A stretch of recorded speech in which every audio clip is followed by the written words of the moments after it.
I've done the classic thing of like gotten too ahead of myself and just given myself. Jumped the gun. Yeah, I've got a massive head on this beer. This thing looks like a Franziskaner. It's got so much head on it.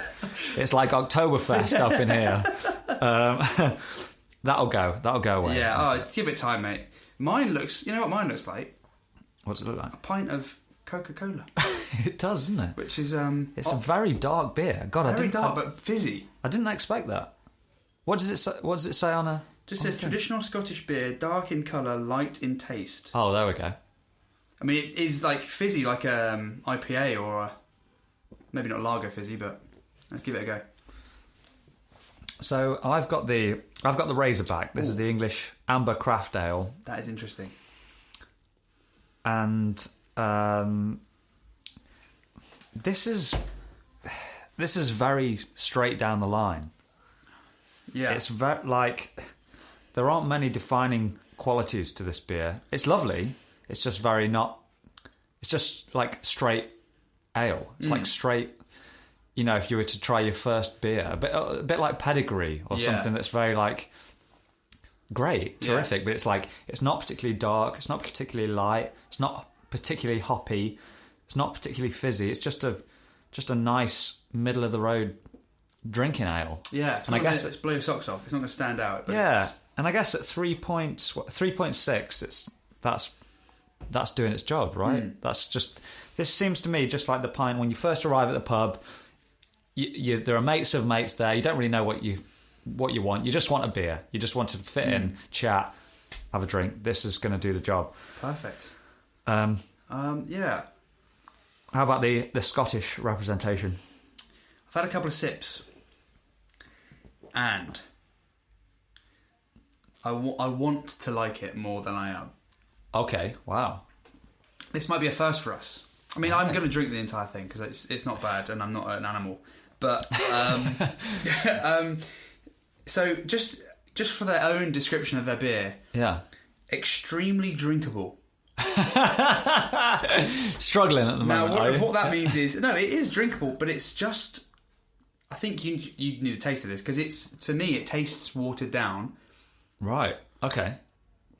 And there's like a metallic-y taste, which I'm not. So why don't we do a little COVID-safe drink swap? Yeah. I've drunk from this side, you drunk from that side. We're just going to swap like this. God, you're right. This is very dark. It looks like Guinness dark, but it's got a slight bit of fizz. Yeah, like a pint of Coke or something. It is strange. Oh man, it's the metallic. You're completely right with that. Yeah. God, that is strange. I mean, they're right in the sense that it's light. It is very light. Like there's not a lot of like Kentish hops, for example. You know how that's really big and strong. Yeah. This is just like. I mean, yeah, it's like a weak fizzy Guinness. Yeah, that's a good way of putting it. Yeah, it is definitely got the similar flavours to a Guinness, but just nowhere near as strong, nowhere near as easy to sort of pick out those flavours. Yeah, it is almost like a carbonated, slightly watered down Guinness. That's probably the best way of putting it. And I would still drink that. Excuse me. It's a rare beer for me not to finish it, to be totally honest. Yeah. But I don't know, would you order that again, having had that? No way. No. Personally, no. I mean, it's well documented that I dislike Guinness, so... Of course, yeah. But, yeah. Well, let's swap back. Yeah. And you enjoy your normal beer. I'm so sorry. That was just pure luck. I thought... I had a bit of an inkling that because of your Scottish connections that you dig the Scottish beer, but... Yeah, that's a strange one. What's the brewery again? McEwan's, yeah. I mean, they're a pretty big brewery, aren't they? They make some other big beers. Levy. Well, they make a pretty popular lager as well, right? McEwan's. I think so. Yeah. If you're in Scotland and you want to make a successful business, you make it as Scottish as possible. Yeah. You put a Scottish surname with a muck in front of it. Yeah. You put some sort of Westy dog as the imagery or something like that, because of any country, I know Scotland's part of the UK, but as a country, it must be one of the most sort of patriotic countries out there. Yeah. Maybe less so nowadays, but it's like the only country on the planet that has a soft drink that outsells Coke. Yeah. Like that in itself should tell you more than anything. And it's Iron Brew, obviously, which is like the most Scottish drink on the planet, you know. And it's not because it tastes better. They know it doesn't taste as good as Coke. You know what? Iron Brew is incredible. It is good. I mean, it's a fantastic hangover Coke. I don't know about better than Coke, but it is like... it is incredible. It's very distinctive, isn't it? It's like there's nothing else like it. No. Are there any like own brand Iron Brews? Must be. In Scotland there is, surely. I've never seen one. Maybe not. Maybe again out of like disgust for sort of like cheap comparisons to this Scottish traditional drink. They outright just refuse to buy it unless it's Iron Brew. Yeah. Mate, I applaud that. So do I. That's to incredible. Be honest, so do I. Yeah. Because obviously there's a million different fake Coca-Colas, aren't there? I mean, Pepsi being the main one. Yeah. I mean, and another thing, right? So how many times have you been into a country, anywhere, Europe, America, maybe less so America, but whatever. So European countries, some countries that have got a long tradition of like cuisine and like food. Yeah. Apart from Italy, maybe France as well. But you go into like, I don't know, Holland or Belgium. maybe even Germany, some places, Belgium, these places, and you try and get like a local dish. Yeah. And it's like, you can't find it. Yeah. There's a lot of Italians, there's a lot of curries, there's a lot of all this other stuff, but there's very little. You go to Scotland though, I think almost everywhere you go there'll be some sort of haggis on offer. Scottish restaurant. And they force it in some weird places you wouldn't expect it. Like chippies and stuff, they'll fry you some haggis if you really want it, you know. And I love it. Like I say, it's so patriotic, and it just... Hey, it's brilliant, despite the fact that it's crap. No offence to Scotland. I love haggis and I love that, but like you're saying, they will crowbar it in where it's not necessary. That's true. That is true. Yeah, sorry, maybe crap was the wrong word, but when it's inappropriate, they will just still plonk a haggis on top. For sure. Or deep fry, whatever it is, you know. Yeah, you're right. Like when you go abroad to a lot of these countries, aside from Italy and France, like if you're at the hotel, you say, "Oh, you know, we'd love to find a wonderful restaurant around here," and they'll go, "Oh yeah, this is a great Italian place, or this wonderful like French cuisine place." Sure. It's like, no, I want Dutch or German or Portuguese, you know, whatever. Exactly. Yeah, that's what I look for anyway when I go travelling. I would love to be able to just. Like, there's a traditional restaurant that serves local food that the locals eat every day. Yeah. Perfect. That's where I want to go. If I'm only there for a day, for example, or a couple of days, which happens a lot, especially with you, like with a lot of the gigs that you do, is you're in a country maybe for a day or two. Max. Very in and out, yeah. You've only got a certain amount of time to try it, you know, and you may never ever go there again, you know, whatever. You just want the most Slovenian dish that you can find before you get back on the plane, And sometimes you'll never eat it again because it's rubbish. Yeah. Maybe. I'm not saying about Slovenia, but just in general. But you've got to try it. You've got to try it, exactly. 100%. So, like I say, I do appreciate that with Scotland because I feel like, especially in every other country in the UK, Wales are probably pretty patriotic, I reckon. But yeah, that's true. But I feel like they're certainly the most patriotic, and you know, it's almost a bit embarrassing to be proud of the country that we live in at the moment, which is a bit annoying. I'm not embarrassed at all, but people would have you be embarrassed of the country that you live in, which is such a shame. And I feel like this is a bit of a problem nowadays, because I mean, I don't know, I'm only late 20s. But it seems like back in the day, quote unquote, people used to be proud of where they came from. Yeah. And they used to enjoy their local cuisine, their culture, their local music, anything that's to do with, you know, the local dance, the local this, the local that, blah, blah, blah. Mm-hmm. And it's like nowadays, like, we're not. And it's almost like a bit embarrassing. It's like that friend that's like...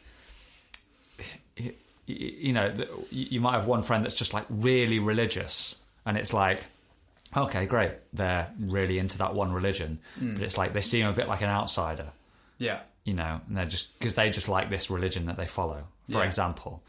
Whereas, like, we shouldn't be like ostracized, right, for being Yeah, great. I'm proud to be English. 100%. Yeah, doesn't mean I'm some sort of football hooligan flying a flag out of my window. You know. Unless the World Cup's on, obviously. Oh yeah, of course. Then I'm like honking like all the way down the street, my my transit van. Yeah, but yeah, it should be a good thing, right? Being patriotic doesn't mean that you hate other people or hate other cultures or other countries. Yes, we're just saying at this point, I'm proud to be English. Yeah. Well, I think at the root of what some people might call the culture war that we're currently in, they would say it is almost a war between globalism and nationalism. Yeah. And obviously nationalism sort of, at its root, as soon as you say that, you think of like Hitler and sort of some of the more right-wing aspects of that. And obviously they were extremely nationalistic. Arguably, I saw an argument recently where they weren't, because they killed a lot of their own people, so actually they're the opposite of nationalists. But anyway, that's neither here nor there. But it's this idea that, is it wrong to be proud in a nation, or should we just get rid of the idea of a nation and just have this global... and that's the big fight, isn't it? If you break everything down to everything, immigration, people that think you should have tight borders are thinking of the nation that they live in. They want to protect the nation they live in. People that don't want borders want us all to be together in a sort of globalist society. Yeah. So if you can break a lot of those arguments down to that, and it's become like a dirty word. This idea of patriotism is being likened to being like a nationalist, like far right extremist. And there is a middle ground there, you know. I think completely. Obviously there is, you know. Yeah. But the problem is people don't see that. They just flip as soon as you say something about loving England. Yeah. Not even the UK, just especially England. It seems like you're talking about the Empire, and you loved everything that the Empire's ever done, and all the bad stuff, but all the good stuff we don't talk about. But all the bad stuff, you know, you love it, and it's like, no, you can still be proud of the country you were born in, without, and also realise, but some bad stuff did happen for sure. Yeah. Also, some good stuff in all nations. Exactly. In fact, this is really interesting because this year, because I've been thinking about this a lot. Like a lot of people have, I think. When it was St. George's Day, I actively sent text messages round to people and said, Happy St. George's Day, St. George's flag. Sure. Just on WhatsApp. That's it. Yeah. Literally, Happy St. George's Day with the flag. Not once did I get a reply that said, oh, Happy St. George's Day. Really? You know what I got? I got like sarcastic, jokey... a GIF with a toothless, white van driving, pit bull owning chav, basically. A GIF, or or like some council estate with a flag hanging out of the thing, out of their window, and like no explanation. Yeah. From all the people I sent it to. Because they something like I think I got a couple of people saying like, oi oi, or like just some sort of funny thing back. Yeah. And I ended the day feeling really dejected. Seriously. Yeah. I was like, what is this? I was like, if any other person, Chinese New Year, for example, they said, Happy Chinese New Year.